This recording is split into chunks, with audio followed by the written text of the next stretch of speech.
사랑하는 성도 여러분들, 지난 말씀에서 초대교회의 사도들을 비롯한 그리스인들에게 성령께서 충만하시게 임하시면서 나타났던 현상을 세 가지로 제가 말씀을 드렸는데요. 혹시 세 가지 다 기억나시는 분 있으십니까? 선물 쏩니다, 선물.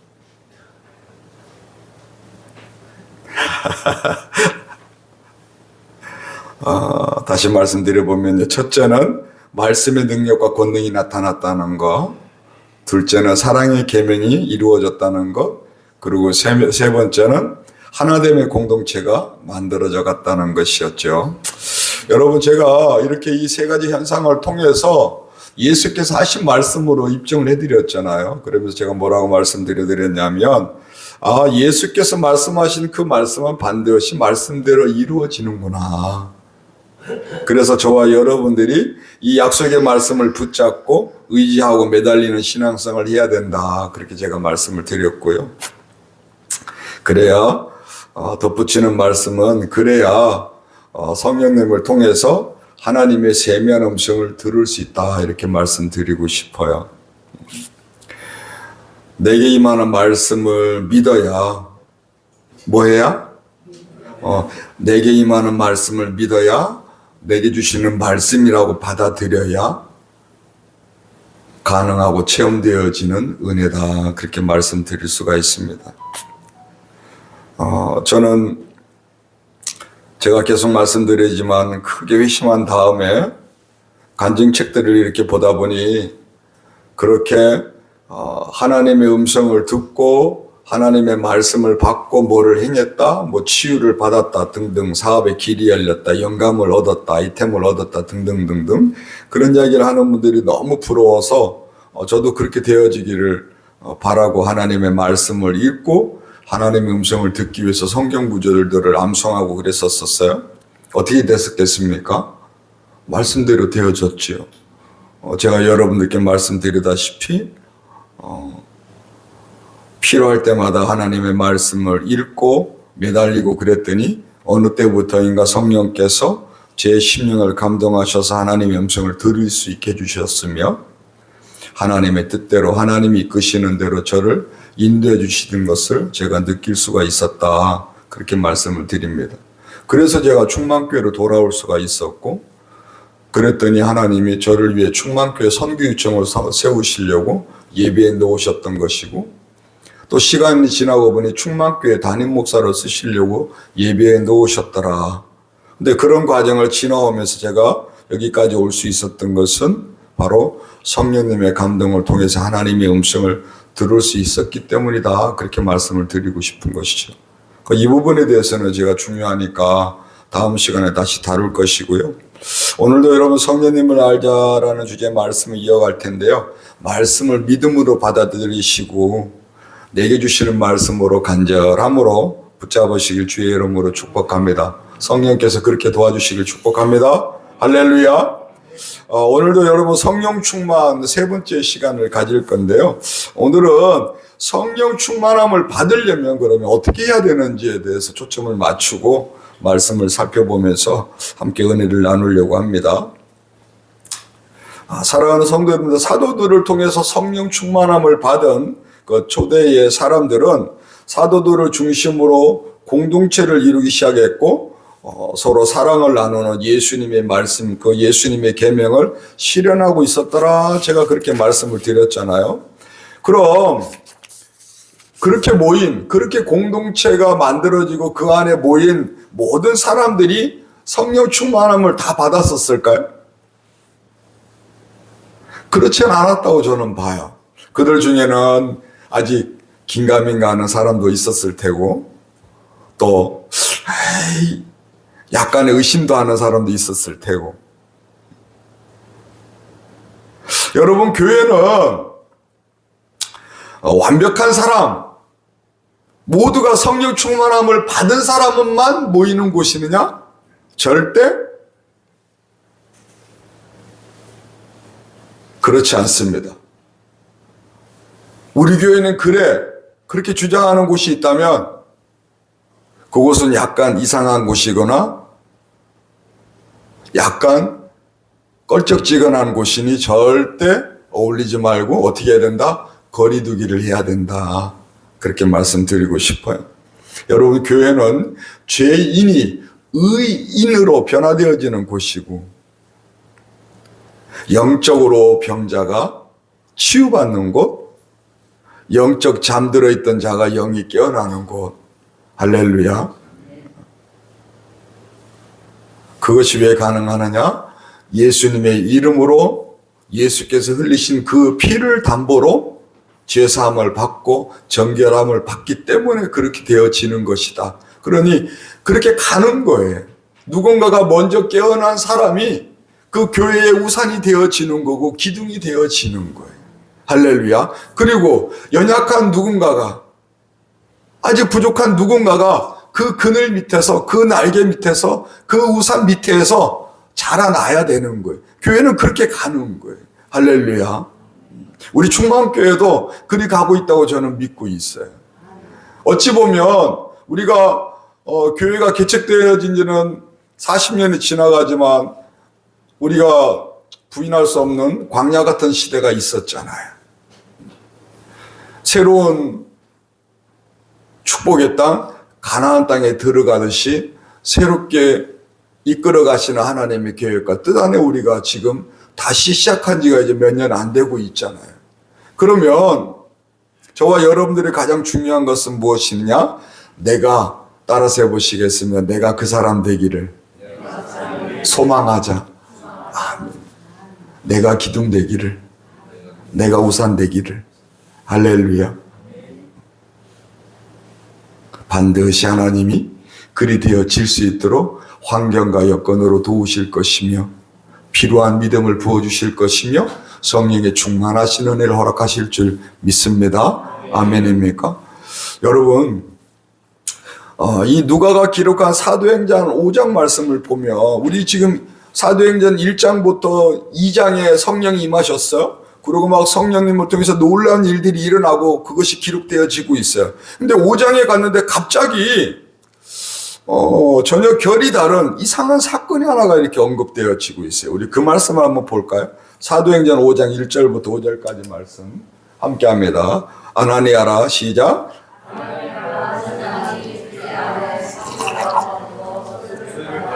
그 앞에서 분야를 감추매 그 안에도 알더라. 얼마나 가져다가 사도들의 발 앞에 두니 베드로가 이르되 아나니아야 어찌하여 사탄이 내 마음에 가득하여 내가 성령을 속이고 땅 앞 얼마를 감추었느냐. 땅이 그대로 있을 때에는 내 땅이 아니며 하루에도 내 마음대로 할 수가 없더냐. 어찌하여 이 일을 내 마음에 두었느냐.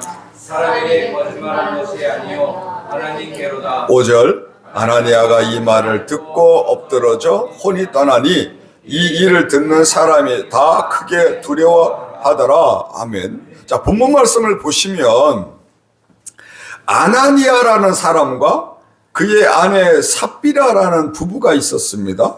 그러니까 그들이 가지고 있던 소유를 팔아서 사도들의 발 앞에 두었다. 발 앞에 두었다는 것은 헌금을 낸 거예요. 여러분, 지난 말씀 기억나시겠지만 성령 충만함을 받은 사람들이 자신의 물건을 없는 사람들을 위해서, 필요한 사람을 위해서 내어놓고 서로 어떻게 했다고 그랬죠? 공유했으며 또 자기가 가지고 있는 소유를 팔아서 헌금을 드리고 교회는 그것을 가지고, 사도들은 그것을 가지고 가난한 사람들에게 한 끼 먹을 거리를 제공하고 구제하는 일을 행했다. 그렇게 말씀을 드렸잖아요. 그래서 이 본문 1절도 이 아나니아와 그 안에 삽비라도 그 이전에 4장 마지막 절에 기록되어져 있는 그 사람들처럼 자신들의 소유를 팔아서 사도들 앞에 내어놓은 거예요. 그러니까 언뜻 보면 매우 훈훈하고 은혜로운 일 같잖아요. 그런데 갑자기 사도 베드로가 남편 아나니아를 책망하기 시작합니다. 뭐라 그래요? 사탄이 내 마음에 가득했다. 그렇게 말하잖아요. 다른 말로 표현하면 너가 지금 사단의 지배 아래, 사단의 유혹에 넘어갔다. 그 말을 하고 있는 거예요. 책망만 들은 게 아니에요. 베드로의 책망을 들은 남편 아나니아가 이 책망을 듣자마자 어떻게 됐대요? 혼이 떠나갔다는 건 죽었다는 거예요. 죽었다는 거예요. 그런데 남편만이 아니에요. 이 본문 뒤에 말씀을 보면 그 아내 삽비라도 같은 이유로 죽임을 당해요. 여러분, 이 아나니아와 그의 아내 삽비라가 도대체 무슨 잘못을 했길래 지금 이 은혜 충만한 이때에 공동체에 막 은혜가 넘치나고 하나님의 사랑 으쌰으쌰 막 이러는 이때에 이런 비극적인 사건으로 기록되어져 있을까요? 물론 우리가 성령님과 관련된 흐름만 제가 초점을 맞추고 오늘 말씀을 나눌 거, 이 말씀 전체의 메시지는 다음에 또 기회 되면 나누게 될 것이고요. 자, 2절 한번 봐봐요. 그 값에서 얼마를 감춤해 그의 아내도 알더라. 얼마만 가져다가 사도들의 발 앞에 두니, 이렇게 해요.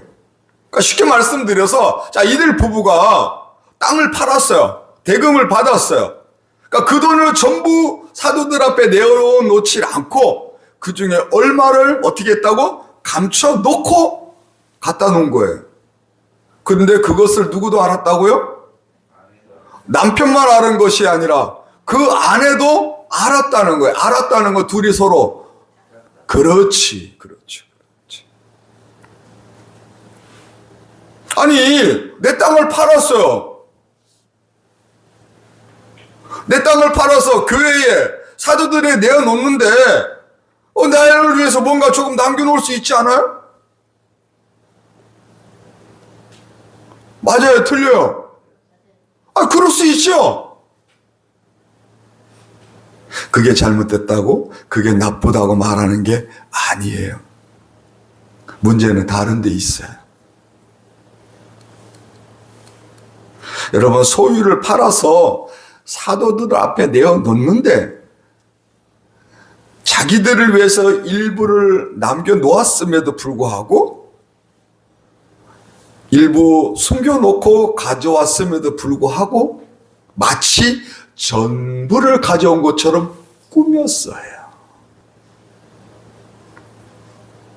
그래서 베드로가 책망한 거예요. 3절 봐봐요. 베드로가 이르되 아나니아야 어찌하여 사탄이 내 마음에 가득하여, 그 다음에 뭐라고 그래요? 내가 성령을 속이고 땅값 얼마를. 아나니아가 속인 것은 아나니아와 그의 아내 삽비라가 세상 표현으로 착당을 해서 속인 것은 베드로와 사도들과 교회만 속인 것이 아니래요. 누구를 속였다고 그래요? 성령님을 속인 것이라고 책망하잖아요. 그러니까 물건을 지금 이 초대교회에 성령이 임하시고 나니까 물건을 서로 나누고 공유하고 소유를 팔아서 교회에 내서 그것을 구제하고 이해하는 모든 지금 상황들은 누가 일하시기 때문에? 성령님이 일하시기 때문에 그와 같은 일을 행하고 있는 거예요.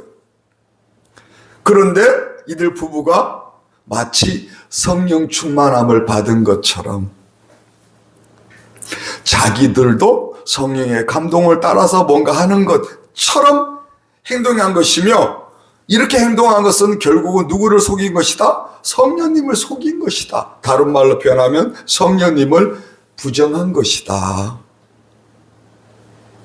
그래서 베드로가 성령을 속인 것이라고, 성령은 하나님의 영이시니까 결국은 하나님을 속인 것이라고 책망한 것이지. 부창부수, 우리 한자로 부창부수 그러잖아요. 부부가 저는 여러분 그렇게 생각을 해요. 저는 참 감사한 게 부부가 우리 믿음의 사람들의 부부는 무조건 다 부부라서 다 같은 의견, 다 같은 마음만 가져서는 안 된다고 저는 생각을 해요. 우리가 믿지 않을 때는 그 사자성어처럼 부부가 한 마음이 되고 한 뜻이 되고 하나가 되고 해야 될 수 있을지 모르겠어요. 그런데 예수 믿는 저와 여러분들은 약간은 부부가 달라야 된다고 생각해요. 같으면서도 달라야 된다고 저는 말씀드리고 싶어요. 자, 예를 들어서 목사가 주의 종이지만 뭔가 하나님께 드리고 목사의 마음에 성령의 감동 주신 대로 막 그냥 적은 돈이든 큰 돈이든 뭐든 하나님께 하고 행해요. 그런데 때로는 당장의 가장이니까 행하지 못하고 막 주저할 때가 있어요. 그런데 그럴 때마다 어김없이 누가 나서 사모가 제가 주저하는 거 제가 막 그냥 지금 당장에 통장에 지금 이 잔고가 깐닥깐닥하니까 저도 인간인지라 마음이 막 그래요. 그런데 사모는 어김없어요.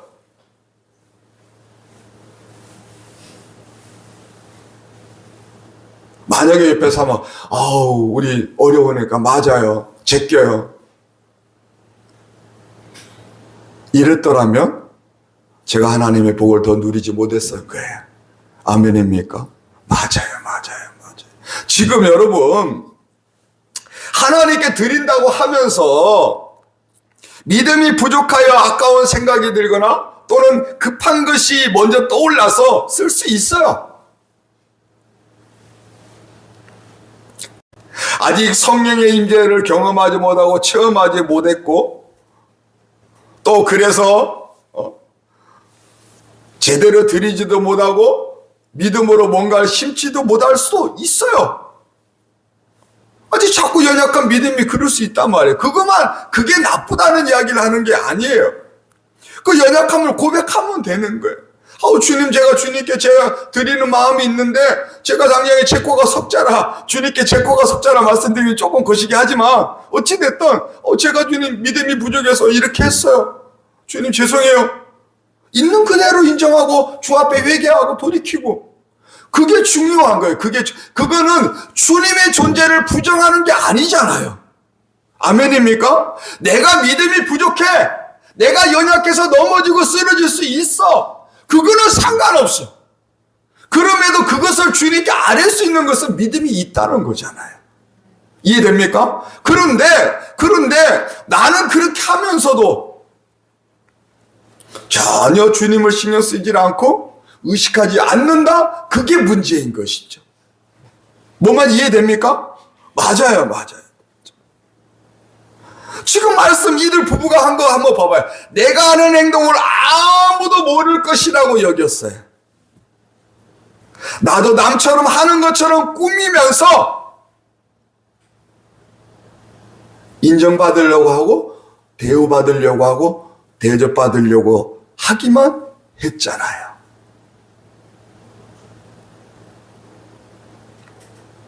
그것이 성령님을 속인 것이고 성령님을 부정한 것이고 하나님을 속인 것이다 이 말씀입니다. 이해됩니까? 맞아요. 그러니까 여러분 우리가 말씀을 잘 받아 먹으셔야 돼. 목사가 주의 종은 물론 나는 이제부터 주의 종이 될 거야 이런 사람도 있을 수 있어요. 저는 목사 되기를 너무나 싫어하면서 여러분이 너무 잘 알잖아요. 목사 되라고 막 그럴 때도 저는 악착같이 뭐래 나는 그냥 장로가 돼서 주님 전을 떠바칠게요. 그리고 집사 직분 받고 장로 이제 저기 하라고 재직회를 통해서 장로 핏대 이제 하겠다고 그것까지 제가 받은 걸 여러분이 잘 알고 계시잖아요.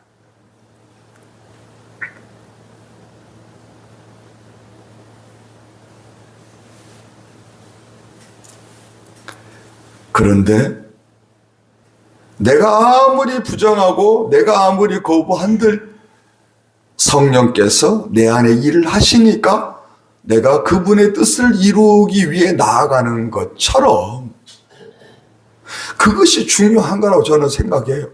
할렐루야. 내가 하기 싫어도 내가 주님을 믿음이 내 안에 있어. 하나님 저 정말 이렇게 하고 싶은데 주님 하지 못해서 죄송해요. 이게 더 중요하다고 다시 말씀드립니다. 아멘입니까? 사도 바울이 기록한 말씀이 있어요. 갈라디아서 6장 말씀인데 우리 전에 봤던 말씀이 한번 이렇게 7절 8절 함께 하는데 스스로 시작.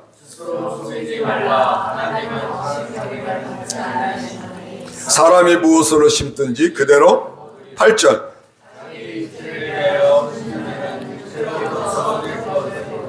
성령을 위하여 심는 자는 성령으로부터 영생을 거두리라. 아멘. 자, 사도 바울도 분명히 이 말씀 속에 경고해 주고 있어요. 우리 하나님은 절대 업신여김을 받지 않으시는 분이시다. 여러분, 지금 출애굽기 20장 말씀을 보면 10계명 말씀이 기록되어 있는데, 그 중에 세 번째 계명이 1계명이 너는 나 외에 다른 신 섬기지 마. 2계명이 우상 섬기지 마. 세 번째 계명이 뭐냐? 하나님의 이름을 망령되이 일컫지 마. 그랬단 말이에요. 쉽게 말하면 하나님의 이름을 욕보이지 마. 없인 여기지 마. 무시하지 마. 이 말씀인 거예요.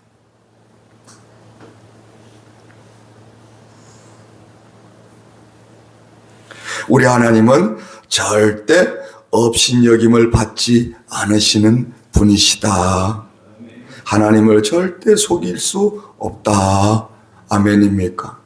사람은 속일 수 있다고 하여, 그러나 우리 영의 주인이시고 날마다 주무시지도 아니하시고 졸지도 아니하시는 하나님께서는 우리의 모든 것을 아시고 감찰하시는 분이시라는 걸 믿으시길 주의 이름으로 축복합니다. 여러분, 지금 말씀 봐봐요. 우리가 아무리 우리 스스로 성령님 앞에서 또 하나님 앞에서 뭔가 속이는 것처럼 한다고 해도 그것은 결국은 하나님을 업신여기는 것, 하나님을 부정하는 죄라고 분명히 경고하고 있습니다.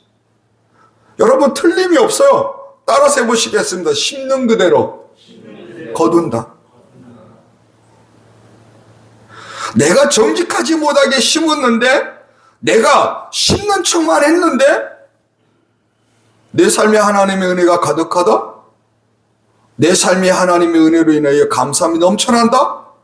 그건 미신이에요. 그건 그렇게 바라는 건 우상숭배, 우상숭배. 나 혼자 돛 닦는 거하고 똑같아요. 아멘입니까?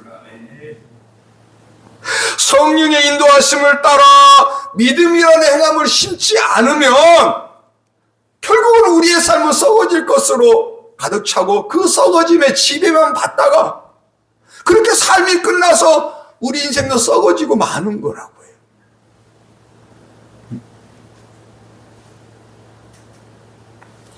혹 마음의 찔림이 일어나시는 분이 계시다면 우리 주 예수의 이름으로 회개하시고 돌이키시길 주의 이름으로 축복합니다.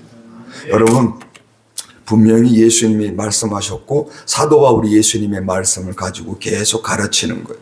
무엇을 심든지 그대로 거두리라. 자, 이 말씀의 전제는 심는 대로 대갚아 주거나 혹은 그 이상의 것을 주실 수 있는 분이 계시다는 것이고, 그럴 능력이 충만하다는 거. 뭘 심든지. 갑자기 황장로가 복권 당첨됐어. 그동안에 노래왔던 걸 주여 감사합니다. 내게 복권 맡겨주시는 은혜를 베풀어 내가 이것을 저는 주님께 드리겠습니다 하고 심었어요. 근데 하나님이 가난해. 황장로가 30억을 복권 받았고 30억을 심었으면 하나님은 적어도 30억은 대갚아 주시든지, 아니면 말씀대로 30배, 60배, 100배의 복으로 갚아줄 수 있는 능력과 힘과 여건과 환경을 가지신 분이래야 가능한데, 하나님이 가난해다 황장로가 30억, 야 장로야 너 30억 나한테 너 줄 여건이 안 돼, 이러시겠냐고. 무슨 말씀 이해됩니까? 하나님은 우리 인간이 뭘 심든지 주실 수 있다. 왜? 하나님이 창조주시고 우리는 피조물이잖아요. 아멘입니까? 우리가 아무리 뛰어난들, 아무리 모든 것을 가지고 있다고 한들 그 이상의 것으로 심는 대로 능히 갚아줄 수 있는 분이 하나님이시다. 할렐루야. 여러분, 이 맛을 보시면 김 목사한테 말할 거예요. 이 맛을 보시길 주의 이름으로 축복합니다. 할렐루야. 그렇기 때문에 여러분, 성령 충만함을 받아야 돼요. 뭘 받아야 돼요?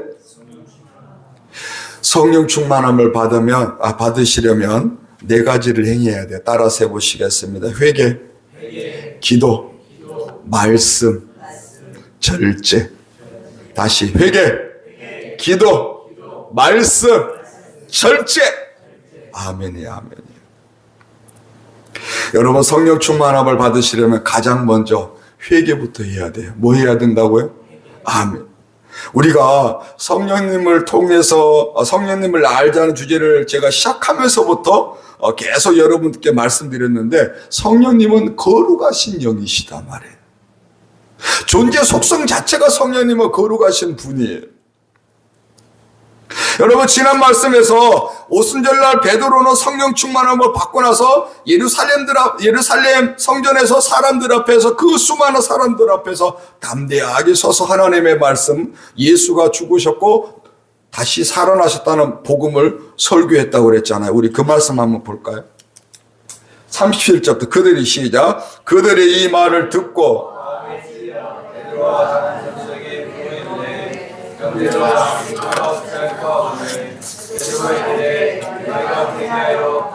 예수 그리스도의 이름으로 세례를 받고 주의 사함을 받아 그리한 성령의 선물을 받으리니. 아멘, 아멘. 자, 베드로의 설교를 들은 그 군중들 중에 그 사람들 마음에 뭐가 일어났다고요? 마음에 찔림이 일어났대요.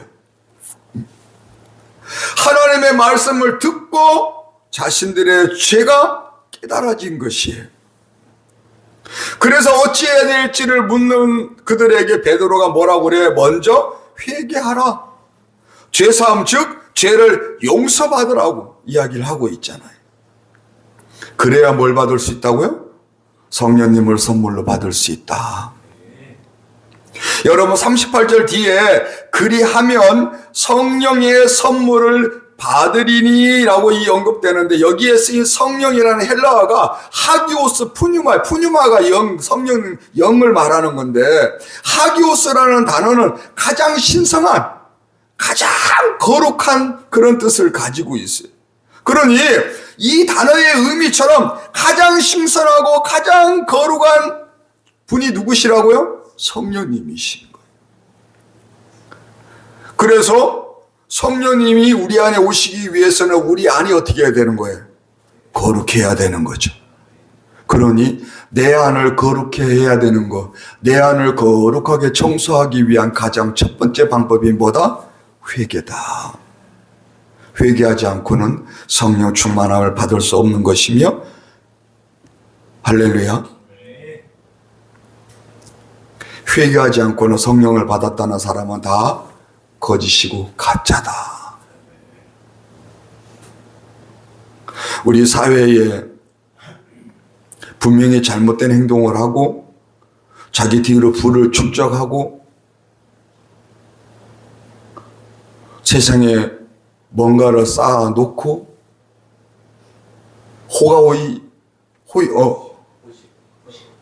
호의호식 하면서 성도들에게 과한 것을 강요하고, 그렇게 하는 자들은 가만히 보면 뭐를 안 해요? 회개를 하질 않아요. 그러면 그들이 하는 삶 속에, 그들이 하는 말 속에, 그들이 하는 행동 속에 성령께서 함께 하시는 거예요, 안 하는 거예요? 안 하는 거예요. 그럼 그들의 입으로 성령을 말하는 것은 무슨 죄를 범하고 있는 거예요? 성령님을 못 오가는 죄, 성령님을 무시하는 죄를 범하는 것이고, 반드시 주님의 심판대에서 영원한 지옥불의 저주를 받을 수밖에 없는 것이다. 할렐루야.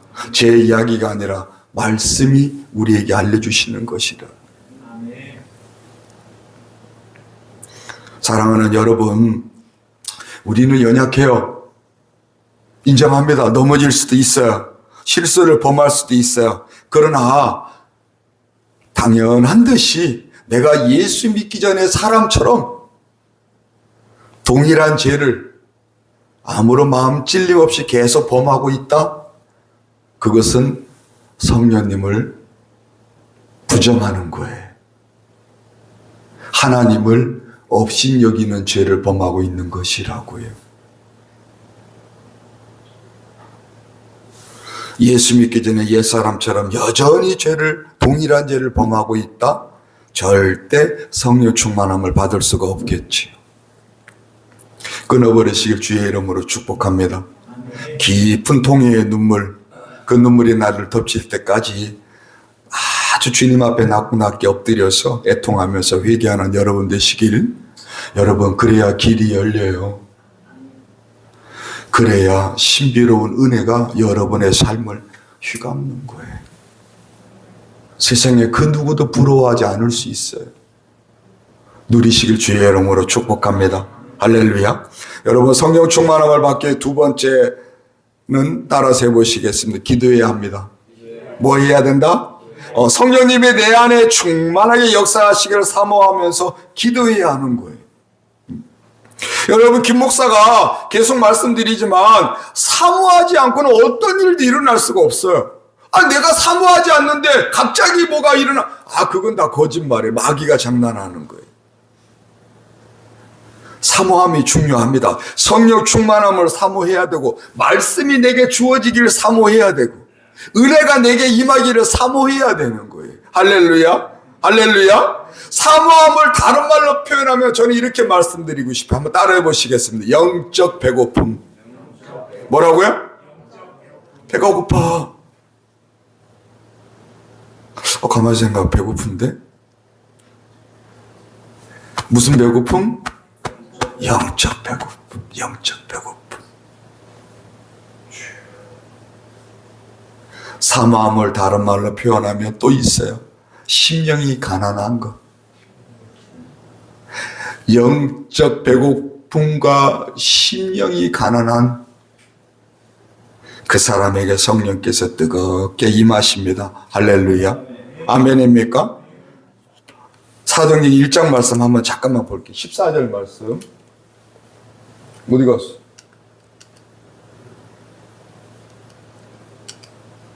경사 났습니다.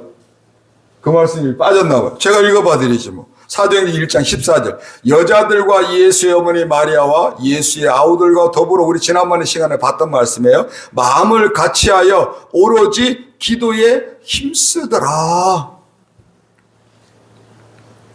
예수께서 하나님 나라로 승천하시기 전에 제자들에게 성령 충만함을 받기 전까지는 이 예루살렘 성을 떠나지 말라 예수께서 말씀하셨잖아요. 그리고 예수님의 말씀을 순종해서 제자들과 예수님을 따르는 무리들이 마가의 다락방에 모였고 성령님의 인재를 간절히 사모하면서 기도하고 온 마음으로 함께 기도하고 있었을 때에 그로부터 열흘이 지나 누가 오셨어요? 성령께서 충만하게 임하신 것이잖아요. 기도하던 모두가 성령 충만함을 받은 거예요. 여러분, 이때만이 아니에요. 뜻하지 않게 제자들에게 위기를 닥쳐요. 사도들이 유대 지배 세력에 붙잡혀요. 그리고 갇히게 됩니다. 그런데 그러한 일이 일어났음에도 불구하고 그들의 위협에 굴복하지 않고 예전처럼 도망가거나 숨지를 않고 오히려 온 성도들이 모여서 함께 하나님께 기도하더라고요. 우리 함께 합니다. 그들이 듣고 시작. 그들이 듣고 한 마음으로 하나님께 소리 높여 이르되 대주제여 천지와 바다와 그 가운데 만물을 지으신 이시여. 시간이 저기에서 뒤로 넘어가 29절. 주여 이제도 그들의 위협함을 굽어 살피시고 또 종들로 하여금 담대히 하나님 말씀을 전하게 해주시옵니다. 30절.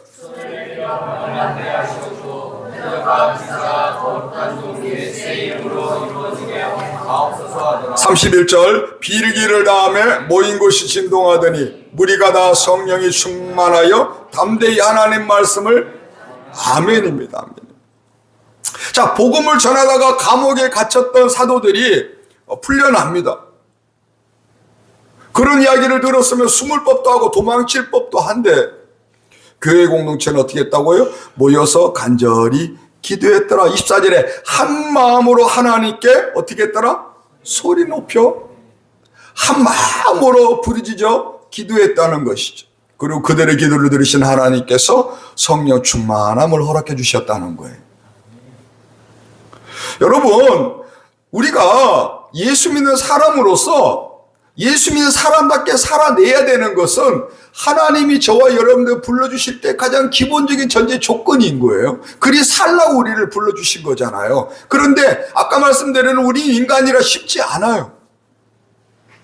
더군다나 뭔가 우리가 세상에서 하나님의 살아계심을 예수의 복음을 나타내고 전하려면 보통 일이 아니죠. 이런저런 부딪힘도 있고 싸움도 일어날 수 있고 때로는 그것 때문에 손해볼 수도 있어요. 그런데 그렇게 되더라도 내가 감당할 수 있어야 되잖아요. 그래야 안 그래요? 직장에서 동료들한테 거리두기 당할 수도 있고 경제적으로 손실이 생길 수도 있고 조금 늦어질 수도 있어. 그래도 그런 삶이 내 앞에, 그런 현실이 내게 주어져도 난 괜찮아. 누가 일하실 것을 우리 주님이 하시겠지. 이러한 믿음이 내 안에 있기 위해서는 내 앞에 그런 현실적인 어려움과 문제가 생기더라도 내가 실족하고, 야, 예수 뻥이네, 예수 믿으면 다 잘 될 줄 알았는데 이게 뭐야, 이렇게 교회로부터, 예수님으로부터 등지지 않으려면 성령 충만함을 받아야지만 가능한 거란 말입니다.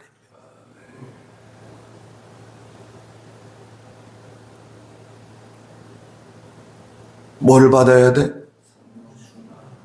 회심하고 교회로 돌아왔지만 저 세상의 즐거움이 눈만 감아도 떠올리는 거예요. 눈만 감아도.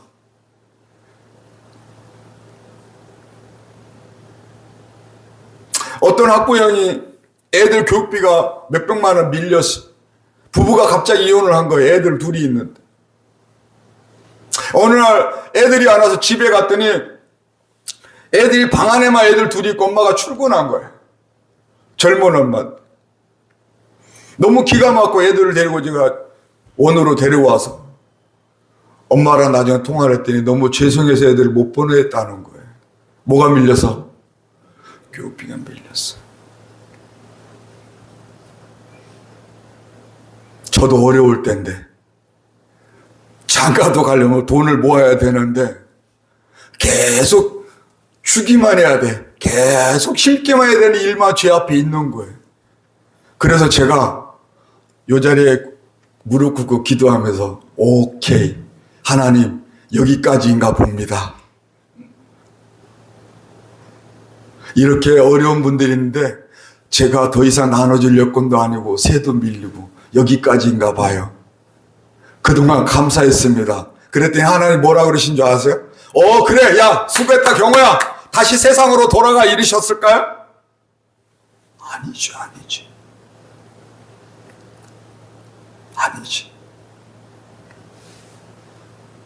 아까 우리 읽었던 17절 18절 그 뒤에 우리가 선을 행하되 낙심하지 말지니 피곤하지 아니하면 때가 되면 거둘 거야.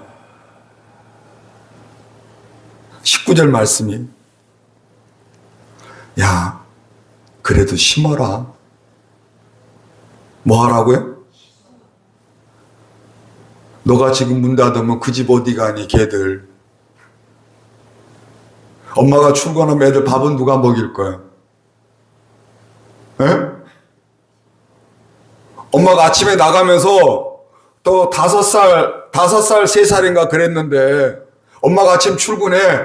그럼 아침은 애들 먹였어. 그럼 점심은 어떻게 할 거예요? 엄마가 칼퇴근해요? 그럼 뭐 초저녁 밥은 어떻게 할 거예요? 그럼 애들 하루 종일 뭐 하고 있는 거예요? 그렇지. 너 지금 문 닫으면 걔들 어디 가니?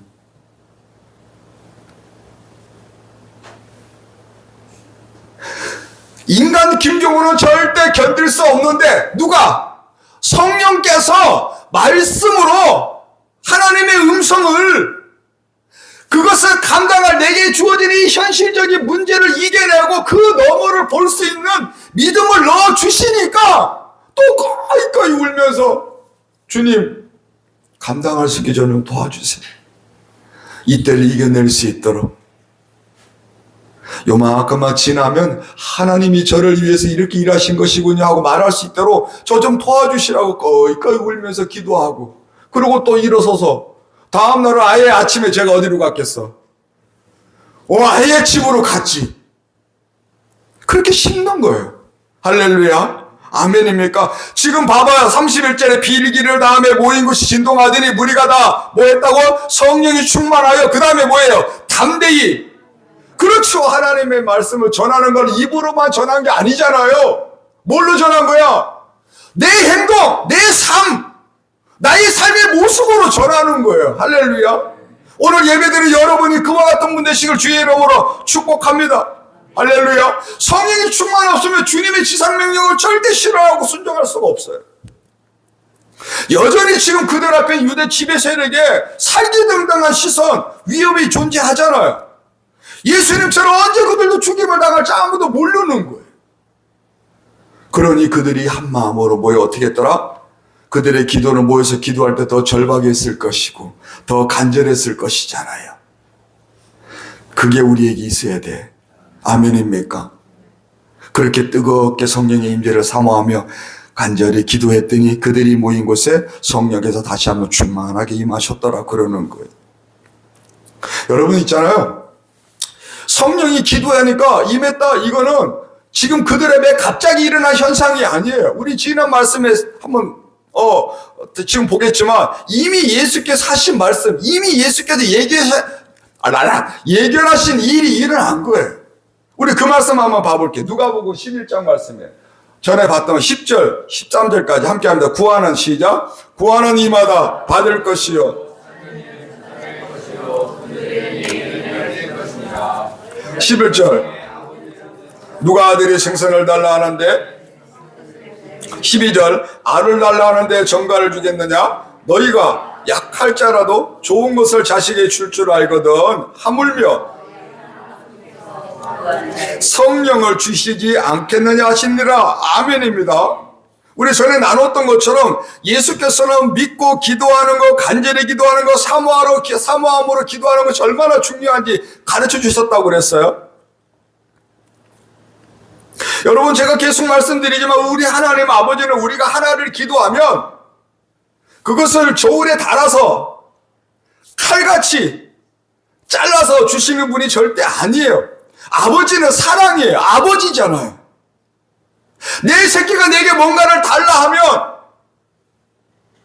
아버지가, 부모가 어떻게 줘요? 요거 달라 그래도 요거 이상으로 주려고 하는 게 부모 마음이에요. 그게 사랑이에요. 하나님 아버지는 그냥 주는 게 아니라 더 좋은 것으로, 가장 최상의 것으로 주시고 싶어하는 분이시라고 그랬잖아요. 그래서 그 가장 좋은 것, 가장 최상의 것을 우리가 받을 수 있도록, 누릴 수 있도록 성령님을 도와주신 것, 성령님을 보내주신 것이라고. 그렇게 가도록, 누리도록, 맛보라고 성령이 충만하게 역사하시도록. 할렐루야. 그러니 여러분 다른 방법이 없는 거예요. 성령 충만함을 받으시려면 뭐 해야 된다? 기도해야 되는 것이죠. 그래야 하늘의 신령한 영광, 신령한 축복을 누리고 맛볼 수가 있다고요. 아멘입니까? 오늘은 이 세 번째까지만 할 거예요. 세 번째, 성령 충만함을 받으시기 위해서는 한번 따라해 보시겠습니다. 말씀을 채워야 한다. 뭐를 채워야 된다? 제가 계속 강조하는 말씀이에요. 성령이 오신 목적은 예수님의 말씀을 가르치시고 생각나게 하시고 순종하시기 위함이라고 그랬잖아요. 그래서 예수의 말씀이 내 안에 있어야 성령께서 일하실 수 있다고 제가 계속 말씀을 드려드리는 거예요. 여러분 우리 기간별로 성경 잘 하고 읽고 있죠? 남성계 벌써? 야, 올해 기간 또 시상할 때 회식비를 좀 더 올려야 되겠어요. 각 기간별로 기간형도 더 잘 챙기시고, 그 전에 물어보더라고. 올해는 성경일 또 하고 있는 건가요? 하는가요? 이렇게 물어보길래 당연하죠. 제가 말씀을 드렸는데 가만 생각하니까 제가 그걸 계속 강조하지 않았던 것 같아요. 여러분을 너무 믿고 믿음대로 될지어다. 아멘입니다. 제가 믿은 대로 여러분 분명히 잘하고 계시리라 믿습니다. 여러분 있잖아요. 예수님의 말씀이 내 안에 있어야 성령께서 내 안에 말씀이 있는 만큼 더 일을 하실 수 있다 이렇게 말씀을 드렸잖아요. 왜 그런가 하면요. 성령님은 오직 예수님의 말씀을 바탕으로 존재하시는 영이시기 때문에 그래요. 아멘입니까? 믿으시길 축복합니다. 성령 충만함을 받으려면 성령이 내 삶에서 내 현실을 뭔가 일하심을 내가 느껴지고 체험지고 그것을 나도 누리고 싶다면 먼저 내 안에 뭐가 들어와 쌓여야 되냐면 말씀이 들어와 쌓여야 돼. 아까 김 목사가 서두에서 뭐라고 그랬어요? 말씀을 읽고 말씀을 암송했다고 그랬잖아요. 이 때문이라. 내 안에 말씀이 들어와야 그것을 기반으로 성령께서 활동을 하실 수가 있는 거니까. 그래서 성령 충만함을 위해서는 말씀을 내 안에 내 영혼에 가득하게 채울 수 있기 위해서 몸부림쳐야 되는 것이지. 할렐루야.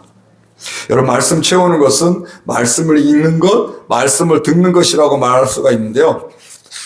마가의 다락방에 모여서 함께 기도하며 성령 충만함을, 성령이 오시기를 기도했다고 그랬잖아요. 그런데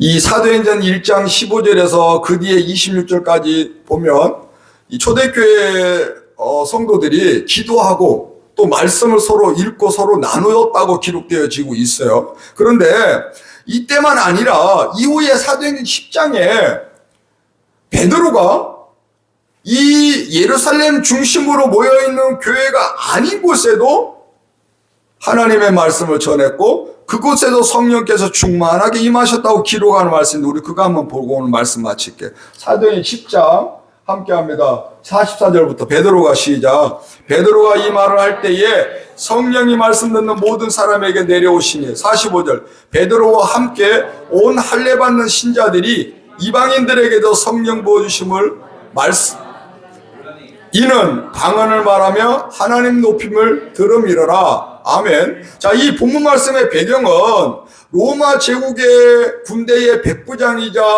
외국인 이방인이 고넬료라는 사람이 하나님을 믿고 하나님을 섬기며 경건한 삶을 살고 늘 하나님께 기도하는 삶을 살아왔어요.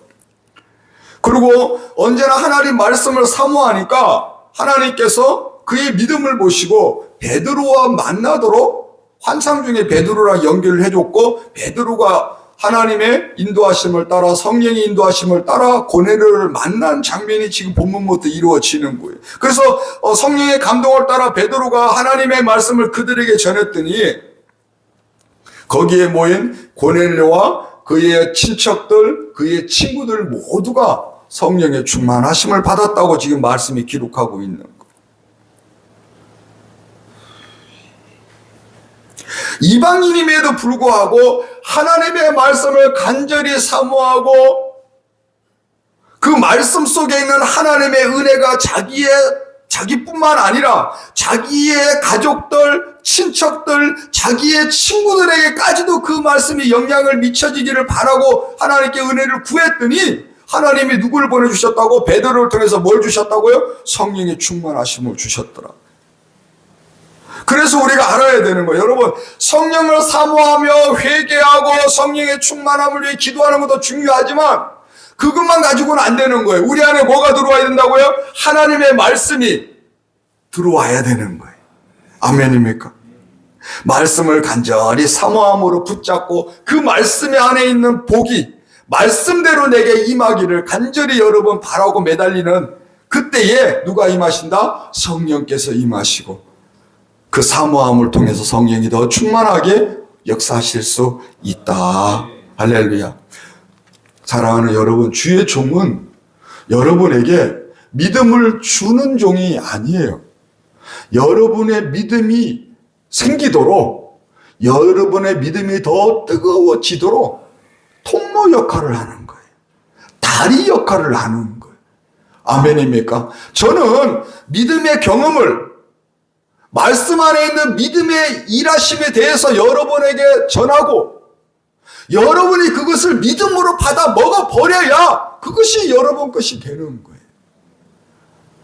이해됩니까? 오늘 예배를 드리는 여러분 모두가 눈 초롱초롱한 여러분 모두가 주님의 말씀을 사랑함으로 간절함으로 사모함으로 받으시고 먹으시는 줄 믿습니다. 할렐루야. 네 번째 절제에 대해서는 우리가 조금 길어서 다음 시간으로 쪼갭니다. 오늘 여기까지 할게요. 여러분, 우리 결단의 기도를 드릴 텐데요.